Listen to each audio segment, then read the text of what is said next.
Shalom, family, and thank you so much for joining us for this week's weekly news update. It's always my pleasure and a privilege to be with you for these discussions and opportunity to go over some of the headlines. And we do this, of course, from the biblical world perspective, so we can look at things from the 10,000-foot view. That's kind of the way that we tend to like to do that. So that we can keep these things in light of Bible prophecy and look at these events without becoming, as we like to say, we like to be informed without being overwhelmed. And boy, oh boy, it is easy to be overwhelmed. In this hour, I went over a lot of stories before I made my sort of final selection. And even that was, it was a real challenge to make that final selection, folks, to decide what we were or weren't going to talk about, and what things, sort of made the cutting room floor, and what things didn't. So there's quite a bit going on. So it's easy to be overwhelmed, is my point, and all the more reason why we need to not forsake the assembling of ourselves together to encourage one another, and all the more as we see the day approaching, right? So we all can say, "Wow." There's a lot happening that should have everyone on the edge of their chair, but it doesn't seem to be bothering a whole lot of folks. So you got to kind of wonder what they are paying attention to. But I'm very grateful for all of you who continue to share the links, encourage our brothers and sisters throughout the earth, wherever they are, to keep their head up, because their redemption draws nigh. And I want to remind everyone about our website, remnantwatch.com. And of course, at the very top, this banner right here will always take you to the latest broadcast. So make sure to keep that in mind. And this is where we keep all the stories. We do have a good search bar here for anything that you may have missed if you want to go back. And this is where we keep a lot of the things that we're keeping an eye on. Not everything, but a lot of good stories, a lot of things that we use as references and so forth. And so a really important resource. I've really come to really appreciate this format, because it allows us to scan quickly, find things quickly, and also kind of get updated really quickly. So really grateful for that. And I'm grateful to all the members of Remnant House that through your giving, through your support, through your love, your prayers, staying focused on the vision, you've made it come to pass. And we couldn't have done it without you. So thank you so much, all of you who make these broadcasts happen. And on that note, let's get into the news. And tonight's top story, Saudi Arabia is fuming, and I mean fuming, at Israel and this provocation on the top of the Temple Mount, according, of course, to them, is a huge issue. Saudi Arabia is calling on the international community to hold Israel accountable for Jews going up the Temple Mount.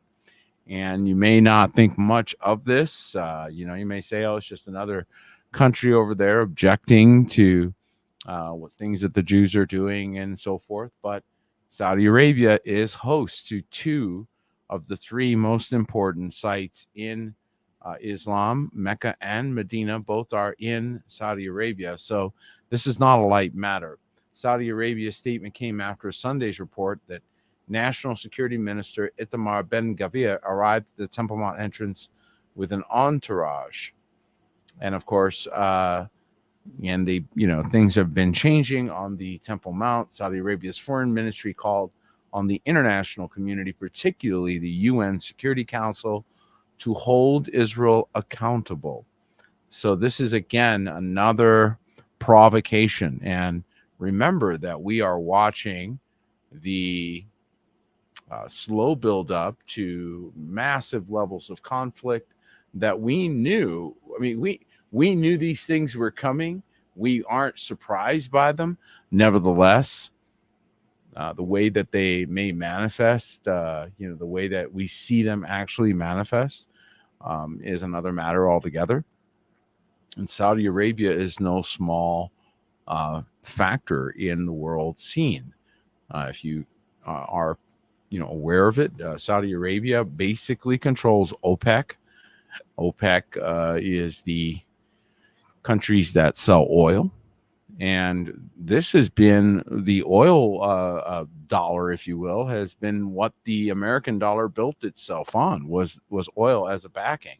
Now that ended in June. How many remember that? We talked about that here on our weekly news update. We talked about how their 50-year agreement had ended, and they did not renew it.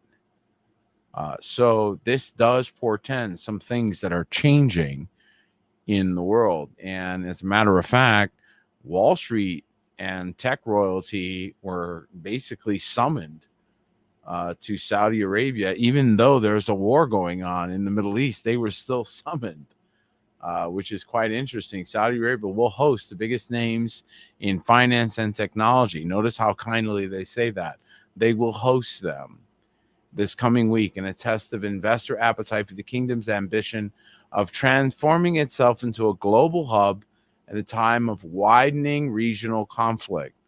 So it's changing its dynamics. This is insider speak for their shifting and global alignments, and this is a huge earthquake financially, especially. International executives will have to contend with a region rocked by geopolitical tensions, with the threat of further military confrontation between Israel and Iran at the highest levels in decades. And they will land in a country that is increasingly facing up to the fact that even its vast oil wealth has its limits. And so they are circling the wagons, folks. There's a lot of changes that are going on, and they're picking sides, whether they wanted to or not, whether they intended to initially. There's a lot of groups that like to try to pretend they're going to become neutral and somehow sit in some middle ground.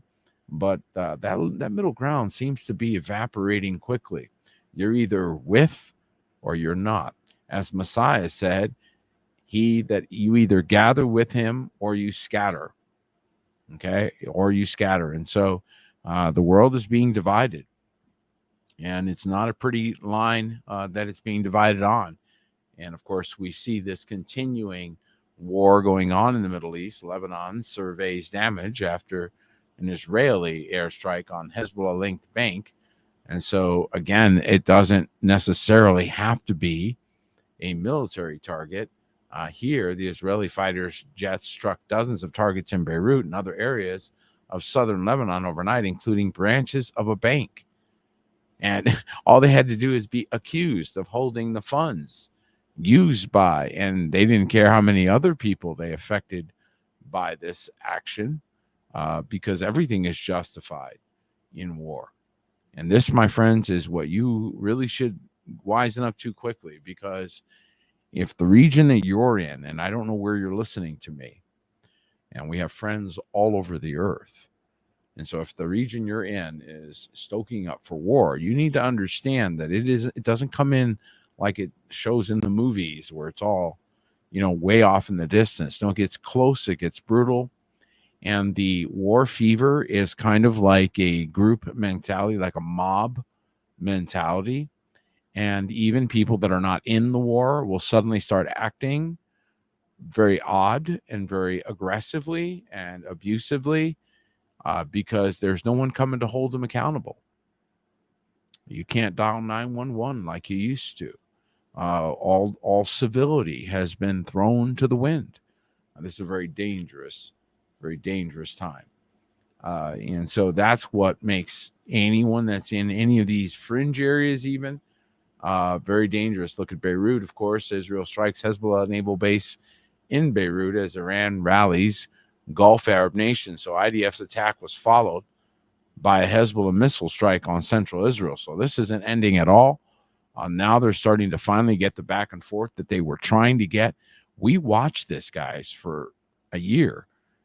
We called it out, and we saw that the heckling and the back and forth chatter was just too strong. There was way too much of that, and that was going to result in bloodshed. That was going to result in somebody pulling triggers. We see it in schoolyards. Anybody that's ever grown up in a city, well, then you've seen it before. You've seen it with, every bully and every, backyard or schoolyard fight you've ever witnessed? Well, it's always the pushing and the shoving and the bad names. That's usually first, and then comes, the actual fisticuffs, right? And so that's what we saw stoking up in the Middle East. We watched it. I mean, we watched it coming like a freight train, and now it's just going to get even more. And exactly, that is correct. They do tend to act like all is fair in war. It is not. And the manner in which you fight a war does matter, as Nuremberg proved. So there are definite consequences, and they are starting to find out that those consequences are real. And I do believe that that is something that the populations all around the earth have to be prepared to do, is hold folks accountable who do commit, in fact, crime. This is a very, very dangerous time in Earth's history, and I encourage all of you to be in a safe place. And as a matter of fact, again, these lines of these battle lines are increasingly being drawn. The Russians are providing the Houthis, of course, with tracking data to target ships in the Red Sea, according to this report by the Wall Street Journal, which reports that members of Iran's Islamic Revolutionary Guard Corps in Yemen relayed the info to the rebel group, helping it attack maritime traffic through the key shipping lane. Again, a tremendous amount of the world's shipping goes through this area here. So this is a really, really big deal. Russia earlier this year provided satellite data to help Yemen's Houthi rebels strike ships in the Red Sea, the Wall Street Journal reported Thursday. The U.S. Daily, citing a person familiar with the matter. That's all they gave you. This is what makes a lot of this very suspicious, but it really doesn't matter because, again, all it does is give them pretext. Remember, guys, this is always a battle of high ground. And two anonymous European defense officials. That's what we're building our story on.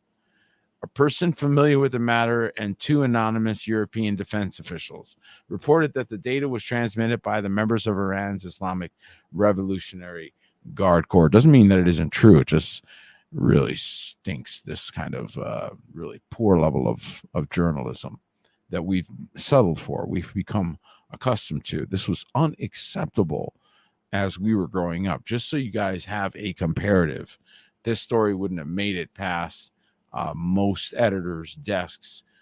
They would have thrown it back at the reporter and said, go get me the sources, tell me who they are. I need to know that. They got to be on the record. Nowadays it's just, you can just print rumor. And so that's what makes a lot of this suspicious. That's why we look around and we're careful about some of these things. But it is interesting that they're putting it in the narrative, which is just building the case for war against Russia.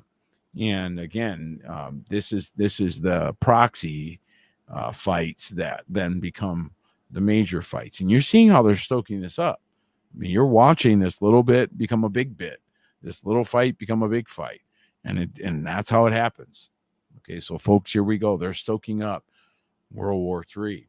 Israel strikes Iran, of course, this last week as payback for a missile attack, risking the escalation that, they're not risking the escalation, they're hoping for it. United Arab Emirates, Israel pounded Iran with a series of airstrikes early Saturday, saying it was targeting military sites in retaliation for the barrage of ballistic missiles the Islamic Republic fired earlier this month, which, of course, was in response to the Israeli attack. And this could go on and on and on and on. An eye for an eye will make the whole world blind. And that seems to be what these folks are determined to do. And can somebody please nobody can tell me what the value of a bomb is and what it solves. Nobody can figure that out. But here we go again with that kind of stuff. And again, they continue to do a media blitz. They do propaganda. You're finding out how war is fought. A lot of it is propaganda. A lot of it is, sort of marshaling people to believe that that's the bad guy.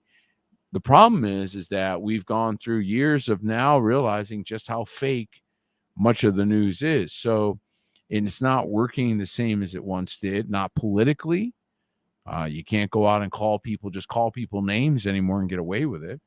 It's not working the way it used to. So everything is changing, which is a really interesting time again to be alive. And Tehran, of course, is going to respond. I mean, if you think that this is over because, well, Israel went over there and, well, they gave them what for, right? If you think that's the end of it, well, you're naive.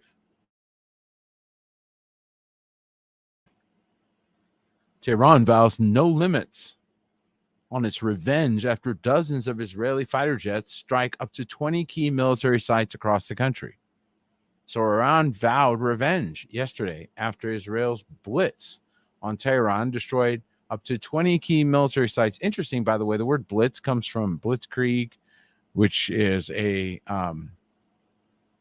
Nazi term. So that's kind of interesting that they applied that to the Israelis. Kind of interesting, don't you think? Including a top secret research facility. Foreign Minister Abbas Araghchi said Iran had no limits in defending its interests and was obligated to take retaliatory action. And again, this does not bode well. Look, by the way, guys, who are the victims of these things? Well, a couple of Iranian soldiers, but typically the victims are the civilians. The people that were going to that bank that got blown up. Those are the people that suffer. Okay, and so they missed their target entirely. But boy, oh boy, they sure affect the lives of the average people, don't they? And that's exactly what we're going to see as this retaliation occurs. Remember, as we told you, and I'm going to tell you this before you see this retaliation. So I'm going to let you know right now, Israel, no matter how much it brags, cannot stop hypersonic missiles. It can't buy that technology from the Americans. It can't get it from anybody because it doesn't exist on Earth. So what is about to be unleashed against Israel will, in fact, do harm because they can't stop what's coming back. And they know that. So they've picked a fight. They know they're going to take major damage. Think that through. When diplomacy is there as an option, you decide to just lob bombs. Sounds to me like you want to fight. Sounds to me, that's what it looks like to me. Like you're trying to start a fight, trying to get it going. And I see a lot. My suspicion is there's a whole lot of back channel attempts to keep this calm. My suspicion also would be I would look very suspiciously at where these attacks landed and how they were activated. And did they come from the actual, was this really the Israelis, or was this someone trying to get the Israelis into a fight that they can't get out of? So again, this is a dangerous powder keg, and there's a lot of innocent people that are in the way. A lot of innocent people that have nothing to do with these conflicts and don't want a conflict, didn't ask for a conflict, and they're still in the middle of it all. Okay, and that doesn't stop these militaries from lobbying at each other. And can you imagine now if Iran, let's go say 500 missiles instead of just 190, ups the ante to 500 and goes ahead and sends these hypersonics and that no dome can stop, right? And that's exactly what they're saying. Iran's guard chief warns of bitter and unimaginable consequences for Israel's strike. Tehran says it will use all available tools to respond to targeted assault on military sites. Iraq lodges complaint to the UN over alleged use of its airspace during the Israeli ops. So there's now reports coming out that these attacks actually came out of Iraq, which is directly implicating the United States.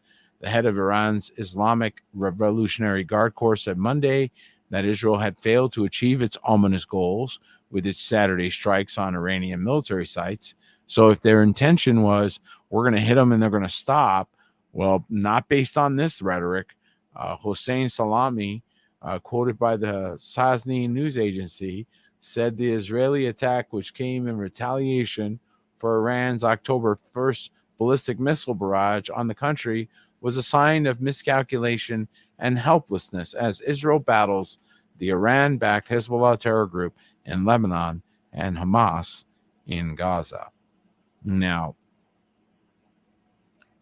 I know that a lot of people play these video games, like Call of Duty and all this stuff. But you can turn the video game off. You can go into the kitchen and get a snack. You can go eat some Hot Pockets or something, right? These kids in Israel, these young men that were sent into Gaza, now being sent into Lebanon, they don't get to go make a Hot Pocket. They don't get to turn the video game off. Folks, this has gotten very real for them. And they are not going to recover quite as easily as I think that those in power who just send young men into harm's way think they will. It's a very dangerous time. And I feel for the young men and women who are now being used as fodder. We used to say in the old days, cannon fodder. Now it's just machine gun fodder and all these different devices of death that they have deployed in these war zones. And now we're seeing, again, a further expansion. Okay, so again, one of the prophecies in the book of Revelation is that peace will be taken from the earth. And this is looking like peace is being taken from the earth. North Korean troops spotted in Russia border region with Ukraine, says Kiev. So this came out since our last report. We talked about that the North Koreans were getting involved. A group of North Korean soldiers have been spotted in Russia's Kursk region. I've heard as much as 10,000, an area that borders Ukraine and has seen ongoing military operations. Ukraine's military intelligence service announced Thursday in a post in its official Telegram account. The Defense Intelligence of Ukraine said some North Korean troops who had received training in Russia's Far East have made their way to the western region where Ukraine has maintained a foothold since launching an incursion in August. So they're bringing in people that don't maybe have the same hesitation. And why would you do this, folks? Well, if your troops are a little struggling to execute military maneuvers against, the Ukrainians and Russians are like cousins, okay? You bring in the North Koreans, you're bringing in people that they're just going to execute maneuvers. This is going to get dicey. This is about to get dicey. All right, so we should expect to see an escalation here. And again, there are those forces that really believe that World War fits their narrative and fits their program. Think about the collapse. Think about what's going on. We just talked about the BRICS gathering. You know that portends horribly for central banks. All wars are bankers' wars. So who do you think is stirring the pot in the background? I can promise you they're the people who think that elections, they don't matter. And satellite images show major expansion at a Russian site where secret bioweapons have been used in the past. A few months after Russia began its full-scale invasion in 2022, satellite imagery captured unusual activity. So they're really building a case here, guys, against Russia, so they can feel like they have the high ground in whatever they're about to do next. And again, they always build the case first to build the high ground first. All right. And so now they're going to accuse them of biological weapons, which is, of course, the worst kind. These are the kind that are forbidden, right? So biological weapons, illegal, right? Keep that in mind, by the way, because the world is recovering from a bioweapon. And there's a whole lot of folks that are going to use that argument. So they may walk themselves right into a difficult spot if they continue down that line of logic, if you know what I mean. But there's a lot of people that believe that this is, in fact, just leading us right up to World War III. And so now you're hearing this word said more and more and more. Sometime between October 8th and 13th, 7 ships from the Russian Pacific Fleet sailed from Chongjin, Hamgyong, and Mosudan in North Korea to Vladivostok, Russia. Aboard were 1,500 North Korean Special Forces soldiers. Special Forces is no joke. I don't care which country it is. And Vladivostok, well, I know a little bit about that because I was part of a battle group that had to escort a Russian sub back to Vladivostok back in the early 80s. And we went to condition 3 watches. We thought we were going to start World War III back then because we ran over one of their subs. Vladivostok, as it turns out, is like their version, their equivalent to San Diego in terms of their naval military. So to give you a little bit of a perspective on what Vladivostok means when you hear that name. So that's a big naval center. Yeah, that was scary. Wow, that brought back memories. Vladivostok. Dun, dun, dun. Okay. Yeah, that's their main west, or I guess East Coast. Their East Coast would have been our West Coast. Their East Coast main naval base, as I understand it. So again, this is starting to become, in fact, a global war. Look at this. South Korea warns it can send arms to Ukraine after reports of North troops in Russia. So, now it's the tit for tat. It's going, well, if you're doing that, then we're doing this. So South Korea now warned Tuesday it could consider supplying weapons to Ukraine in response to North Korea's alleged dispatching of troops to Russia. As both North Korea and Russia denied the movements, NATO Secretary General said that would mark a significant escalation. Folks, we're seeing a significant escalation every week, it seems. It seems like every time we turn around, what are we seeing next? A significant, wait, hold on, folks. Wait, just in, a significant escalation. That's like calling us, they're done calling us conspiracy theorists, because now we're just, what do we call ourselves now? Pattern recognition experts. We just picking up your patterns. Okay. That's all we're doing, is we're just we're on them. We're watching them. They're not getting away with it like they used to. And again, there's a lot of concern about the weather. There's a lot of discussion now about the weather being used, being weaponized, right? This is a conversation that's going on. Has it been? Is this being used? Are we in the midst of a war, a big war like that? What caused an unexpected, record-breaking tidal event on China's East Coast? Monday's unforeseen extreme weather event left much of the East Coast underwater as experts look for answers. When experts are scratching their head, that means something very odd just happened. Okay? Look at that. Late Monday evening along the coast of northern China's Bahai Sea, the water began to rise as it normally does when the tide comes in, but the water kept rising and nobody can explain why. Under the cover of darkness, the tide surged, swept across several coastal regions as the provinces, and basically just did lots of damage. I can't go but so far because it's got a paywall, but you get the idea. Okay, so there's things happening over there. In fact, the Philippines, I know we have our brother Encinas. We love you over there in the Philippines. And boy, we're praying for you, Encinas, Roel, because look at this. The Philippines floods, landslides leave 42 people dead. Look at this, folks. No joke going on here. All right. And this is opposite side of the world. So those of you who thought it was only North Carolina or Florida, in other parts, well, look at this. It's hidden. Philippine search and rescue teams pulled bodies from water, thick mud on Friday, bringing to 42 the death toll from flooding and landslides triggered by a storm, with dozens more feared buried. 11 bodies were retrieved. This is so sad. This is happening all over the earth. So by floods, by fire.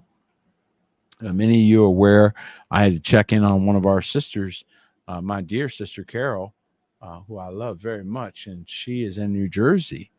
And I don't know if you guys are paying attention to the fires that broke out in New Jersey. So the East Coast, I mean, somebody said New Jersey's on fire. Like, oh my goodness. So yeah, it's from between floods and fire. And every time I see this, I think of the lunatic child who is thrown from the water into the fire. And it's almost as if the world is being thrown from the water into the fire, from the water into the fire, back and forth.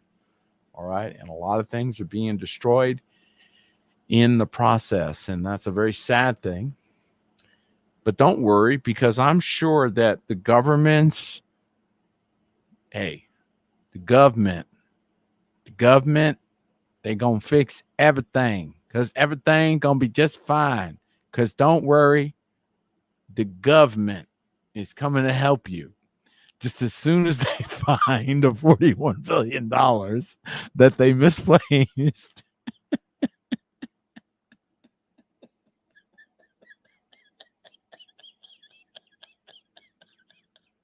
I can't believe this stuff. Can you believe this? Can you believe? Yeah, I'm a billionaire. I just misplaced my 41 billion. That's all. I'm a billionaire. No, really, I really am. I know my 41 billion is around here somewhere. I know my 41 billion can't be far. It should be around here somewhere. Come on, guys. Help me find it. Look in the couches. Oh my goodness. The World Bank has created in part to help alleviate the extreme poverty in about 10% of the world's population. That's 700 million people living today on less than $2 a day. The bank gets its funding from contributions made by rich nations. What? Yeah. I'd like to know where these rich nations are, because it seems like all the nations are in debt. However, a recent decision to divert 45% of its development funds from poverty programs to climate change programs is meant to more than assuage the guilt of rich nations than to help the poor climb out of poverty. And they can't find it. And folks, they go on and talk, but the bottom line is most of what I think, I don't know, this is just my opinion, but it looks to me like a lot of what we think is government things are really just some form of money laundering. It doesn't seem like it gets to where it's supposed to go. Seems to be like some kind of euphemism, meaning a bunch of insiders are going to get paid, because sure doesn't ever end up where it's supposed to go. But these weather related issues, especially in that part of the world, are serious, folks. And in fact, India evacuated hundreds of thousands of people and shut schools as tropical storms near. So again, the weather is being whipped up very heavily against people of Earth. I mean, this is just a reality. Indian authorities have shut schools, evacuated hundreds of thousands of people, and canceled trains in parts of the country as rescue teams braced on Thursday for tropical storm brewing in the Bay of Bengal. And I saw pictures of this. This thing was massive. The size of this storm. And so definitely a one to watch. And they call them a typhoon on that part of the world. On this part of the world, we call them a hurricane. And the scripture calls them a whirlwind. So it could be tornado, hurricane, or typhoon, all of which qualify as a whirlwind. And Yahuwah says he sends in the whirlwind and that he laughs at the calamity. So when you see these kinds of things, yes, pray for them, but also seek him for any areas of repentance for all of us, because it's almost like everybody's getting a turn. Look at it. It's just going around the earth, hitting different spots. And it's hitting here, one here with a fire, another here with a flood, another here with a war, other here with a famine, other here with an economic problem, another here with an upheaval, another here with earthquakes. Seems like it's hitting various places. And now, I don't know if you knew this, but apparently there's this giant search on for this guy named Lithium. Yeah, everybody's trying to find him. Everybody's trying to find lithium, and apparently he's deposited. This guy named Lithium deposit. Yeah, they're trying to find this guy everywhere. Everybody's trying to find lithium deposit. But they found some massive across the southeastern U.S. And how, we're saved apparently, because this is such an important thing to find, isn't it? My goodness, look at that. They found an area right there in the United States that's got it. They also found enough under Groom Lake to supply 375 million vehicles. That's just Groom Lake. So they just did this, a new geological survey to discover enough lithium to meet global demands for the next 6 years. Look at that, guys. We're saved. We've got lithium, just what we needed. I understand it's used for medical purposes too. Maybe that's really what it's for, right? I'm sure there's some really good reason why we're going to see some of the things we're going to see. Keep that in mind, folks. Natural resources are going to become much more of a big thing, especially as governments look to secure their um, debt instruments, should we call them, their monetary systems with what they call hard assets. So these now are becoming more important. So pay attention. And anybody that happens to have property on or near these new zones, when they come and give you 3 times the price that you would normally sell for, just take the money and go. Because once they've decided they're going to dig there, then it becomes an issue. And speaking of earthquakes, remember that was one of the things Messiah told us to look for, that it would increase. Well, this number continues to increase, and it was already a high number, but a series of earthquakes rattled North Carolina early Thursday. And so we're continuing to see more and more of this. 5 earthquakes shook Northern California late Wednesday, early Thursday morning. The largest earthquake was just 4.4, so didn't knock anything down. But how many know that before there's big ones, there's a lot of little ones that tell you something's shaking? There's a whole lot of shaking going on, and things are starting to go. There were also 2 earthquakes in the same measure, maybe 4.1, and 2 others that were just under that, 3.6 and 2.9. So does that mean that, hey, the big one's going to happen tomorrow? No, but it does mean that things are happening. And the more that the earth is ravaged, taken advantage of, with no rest, no Shabbat for the earth, it will react. Eventually, the earth itself will vomit out its inhabitants, according to the scripture. This is why you'll find buildings that are 50 feet under dirt, under earth. How'd that happen? The earth itself swallowed them up. And so we need to be really aware that you're living, our Creator makes everything alive. Earth is alive, and it will react to its inhabitants if they're walking in sin. So there's going to be a lot more of this as we go along, as more and more people, what did he say? That iniquity would abound because the love of many wax cold. And so here we are in those days. By the way, a whole different earthquake that's happening right now. I don't know if you're aware of this, but I really feel compelled to move this story up. Normally, this would be something we would look at towards the back half of our report. Well, it is the back half of our report, actually. Illnesses linked to McDonald's E. coli outbreak rises to 75, and at least 22 people have been hospitalized, including 2 with severe kidney condition. And it's about time people start realizing that this stuff isn't food. And 75 people gotten sick. That's just the ones that have been reported, folks. That's the ones that can be traced to this cause. Now, I don't want you to be alarmed because, of course, they found the cause. Oh, yes. Oh, absolutely. Oh, yeah. They know exactly what the problem is. Didn't you know? Yeah, let me help you out. Okay, guys.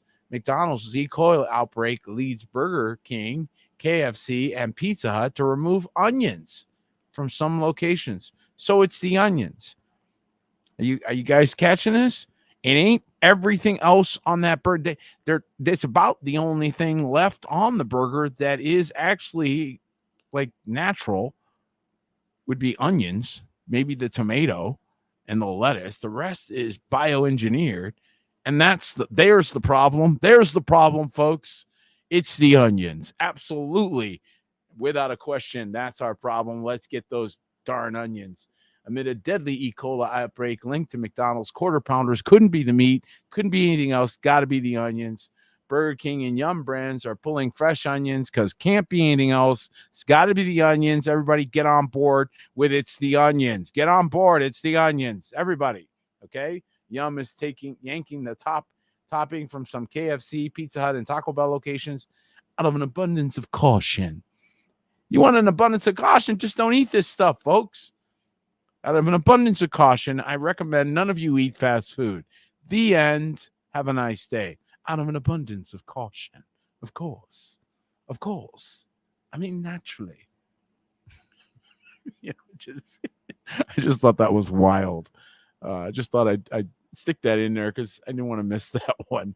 Getting back to these conflicts, 1 dead and a dozen injured after truck ramming in a bus near Tel Aviv. I don't know if you guys heard about this, but Israeli police say civilians shot and killed the truck driver after the vehicle rammed into a bus near a Galat military base. And the circumstance, this is all traumatizing, man. And I mean, this is not just traumatizing from a war standpoint. This is traumatizing civilians. Israel will never be the same after this. This is not atypical. This is not like your normal intifada.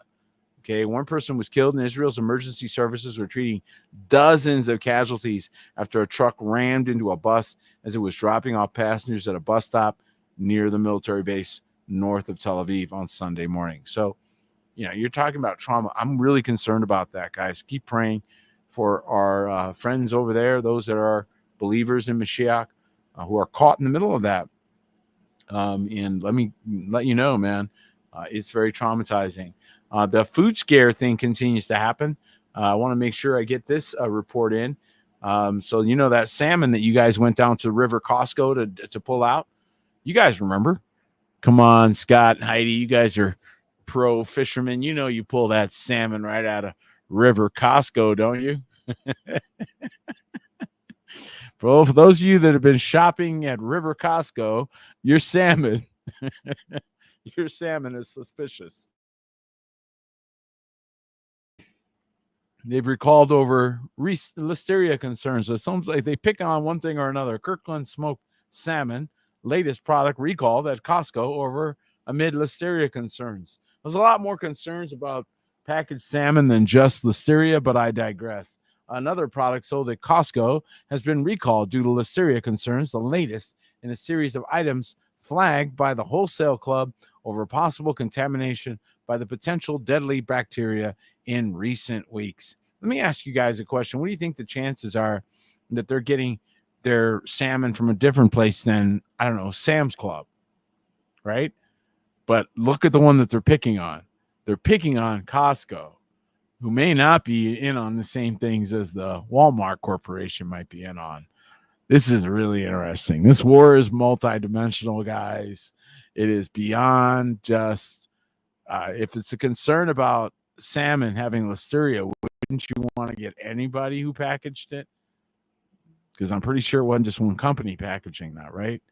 And there is this thing called private label packaging, right, guys? You guys are all aware of that, right? Okay, just making sure, because in case you didn't know, these are all games they're playing. And this is manipulation. They're attacking the companies that are not on board with them with the ones that are. So, in the meantime, they're overwhelming. I mean, this was crazy. Small town America, small Midwestern town is being overwhelmed by 3,000 African migrants that they just plunked there. So, what? Yeah. A tiny Ohio town is wrangling with a sudden influx of African refugees whose arrival is almost double the population of the whole town in the past year, close to Cincinnati. Cincinnati, oh my goodness. Laughlin was home to 3,500 people in 2023, but local officials said it has since taken in more than 3,000 legal Mauritanian asylum seekers. Wow. So they basically took over the town. And how many know that, these people that built these little towns or built these places, and, plan to retire there, right? Nothing against the African people, but that was probably not the culture that they were trying to do that in, and suddenly it's changed. Could be a good thing, it may actually expose people to things that they wouldn't otherwise experience. But by and large, I think it's a bit overwhelming. I can't imagine it's not overwhelming for them as well. So this really is a disturbing. It's almost as if everyone's being thrown into some form of discomforting or some form of disturbance. Because think about the residents that are being affected and the people that are being relocated. Everybody's uncomfortable. Crazy. Meanwhile, back at the ranch, they're warning us again, folks, just so you're aware, because they're so concerned about you. They really want to make sure you're aware of this, so they never want you to be, unaware that the sun has released another strong solar flare ahead of this weekend, according to NASA. So, just so you know, because the sun is just firing away, man. It's firing away. It's released another strong flare, strong enough to cause a radio blackout report in the U.S. And I think, again, a lot of these things are set into the narrative as a filler and a ready excuse, should they need that for other reasons. Because we've been through so many of these that we're supposed to be another Carrington event. It's going to knock out all the wires. Everything was going to go up in smoke, man. It's an EMP. It's an EMP. You guys have been watching too many movies. Okay. Watching way too many movies. How many think the U.S. election is really important? I'm hearing people say, like, it is the most important election in U.S. history. It really is. You know how many times I've heard that since like the 80s? I think every election's like the most important. You don't understand what's at stake. You don't understand how serious this is. I'll tell you somebody who doesn't think it's a big deal. Larry Fink from BlackRock. Right? He says the U.S. election, it doesn't really matter. Doesn't really matter. How come? These guys have such a lock on what they're going to do, they don't even care who's president. Okay? That is a different level of arrogance. Larry Fink says the U.S. election won't impact markets long term. Fink says BlackRock has worked with both administrations. Doesn't matter which one they are. Wall Street remains divided on the election consequences for markets and the economy. But Larry Fink, he goes, doesn't matter. Doesn't think the U.S. election will affect much at all. The BlackRock CEO doubling down. I mean, there's some other folks out there doubling down. Okay. Double down on saying the outcome of the U.S. election, which will be decided in 2 weeks, won't matter in the long run. It's not going to matter because we're just going to do whatever we want to do no matter what. Are you catching that, guys? I'm tired of hearing this is the biggest election in your lifetime, Fink told the conference hosted by the Securities Industry and Financial Markets Association on Monday in remarks reported by the Financial Times. The reality is, over time, it doesn't matter. In other words, we're just going to do what we want to do no matter who you elect. There's something so in your face that they're hard not to react to. Like, wow, that was in your face. And that's how they feel. They give you this little exercise every so often so that you can feel like you have some kind of control. But you have no more control than a Cuban family right now. Okay? And that's exactly the reality. At any time, they can pull the plug. And look at this. There's no money. Cuba fears total collapse amid grid failure and financial crisis. You mean to tell me there's no country on earth that can send them a little help, little assistance? Repeated blackouts leave residents concerned about food, water supply, and Cuba's future. It's an entire country, folks. And they basically, their energy system went down. They don't have the means to deal with it. You can go and read this story on Remnant Watch, and I want to tell you right now, it's hard to read. It's hard to hear the stories of the results of socialism and why socialism doesn't work. It's a failed system. It's been tried in Earth's history so many times at the cost of millions of human lives. Looks like it's about to cost some more lives in Cuba. So this is a very sad reality for those that are, gangbusters going towards socialism because they think that's the answer to everybody's problems. Well, here's what the result ends up being. You end up in the dark and in poverty. Okay, so this is a reality that we need to really deal with. Switching gears a little bit, something that we knew would be coming, and this is kind of an interesting thing for me to actually see because I spent most of my adult life denying that these things even exist. Now it's just front page news that a swarm of UFOs caught by video near U.S. Air Force Base by dozens of stunned onlookers. Yeah, they don't think anything of this anymore. Now they just put this stuff right out there. Whereas when I grew up, in the America that I grew up, this was all considered science fiction, X-Files. You laughed at this stuff. This is all laughable. Okay, they made fun of people for this, and then we got a word that this will become mainstream. And sure enough, look at this.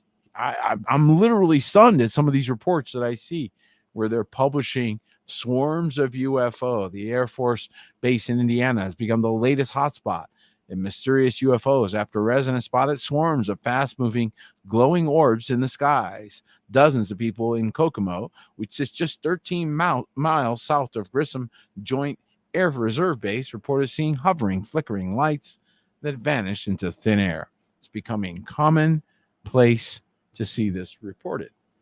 But this is one of the indicators that the king is coming. So we are running out of time, folks. Strange signs in the heavens. Signs in the heavens.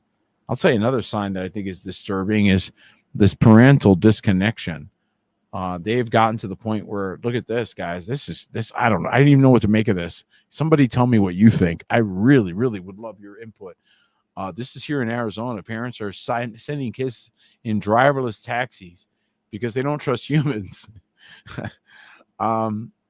So, yeah, they got to go on a robo-taxi. There's a common horror movie trope that no matter how frightening the monster may be, humans are the real monsters. Some Arizonans have taken that to heart, and they're sending their children to school in autonomous robot cars to avoid potentially dangerous interactions with a human Uber or Lyft driver.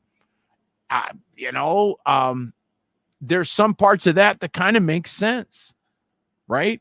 So you go, hey man, I don't trust anybody to just take off with my kids, right? On the other hand, a robot, okay?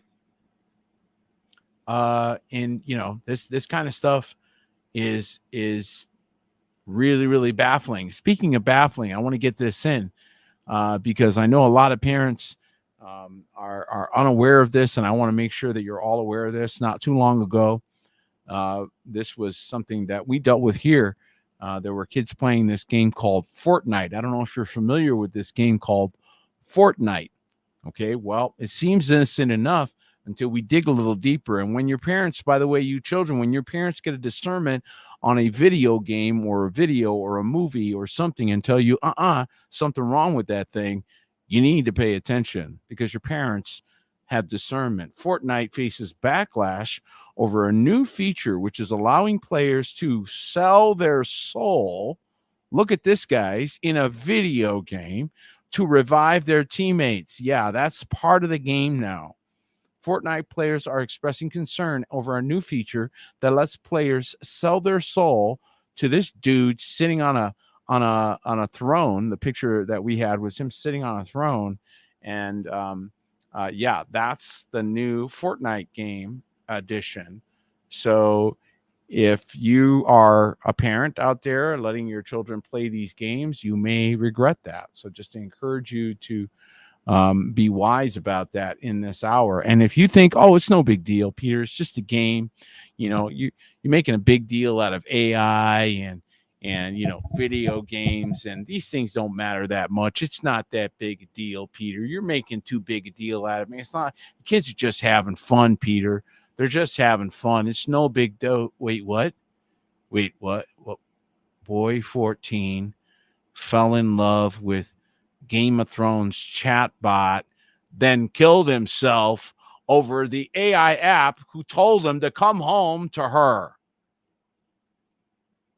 A 14-year-old Florida boy killed himself after a lifelike Game of Thrones chatbot he'd been messaging for months on an artificial intelligence app sent him an eerie message telling him to come home to her.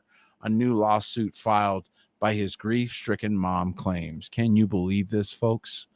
AI triggering people to kill themselves. And I got to tell you, you leave your children playing with these things, and you shouldn't be surprised at some of these crazy results, because that's exactly what they were aiming at. Remember, they have no love for our children.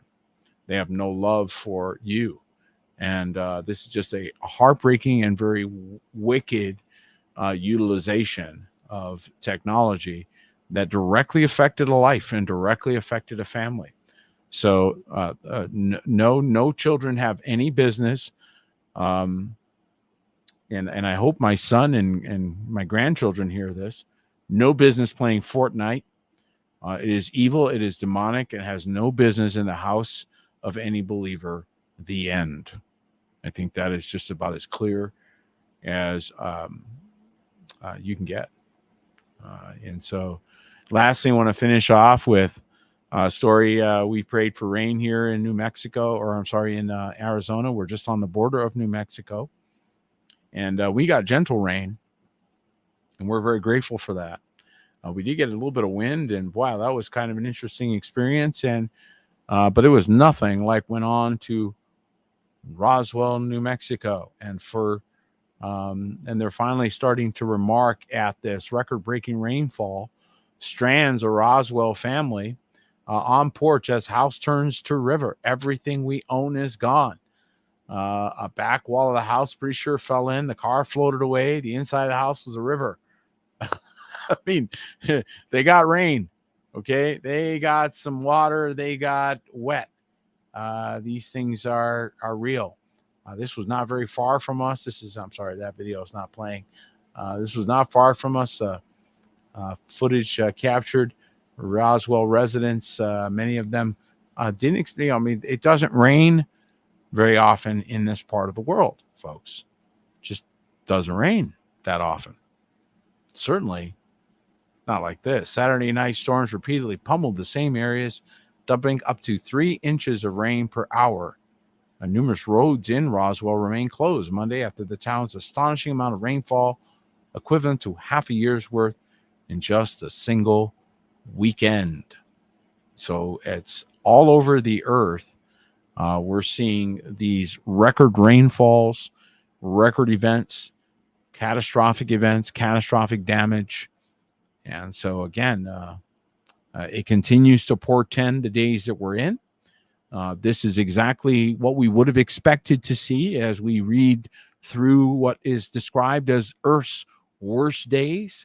We would expect to see increasing cataclysm, increasing catastrophes, more signs and wonders. We would expect to see things that would perplex us, and we would expect to see wars, rumors of wars, all happening at the same time, which is exactly what is described, what we see in the scripture. And so this is why we admonish all of you as we have opportunity. What was the first word Messiah told everyone the moment he began his ministry? Repent, for the kingdom of Elohim is at hand. The kingdom of Elohim is at hand. And so this is our word to all of you who are out there. This is a good day to repent, a good day to find your fold. Be as wise as the people who are around Rahab. Okay? Get in the house and stay in the house. And I know that many of you are now getting the message.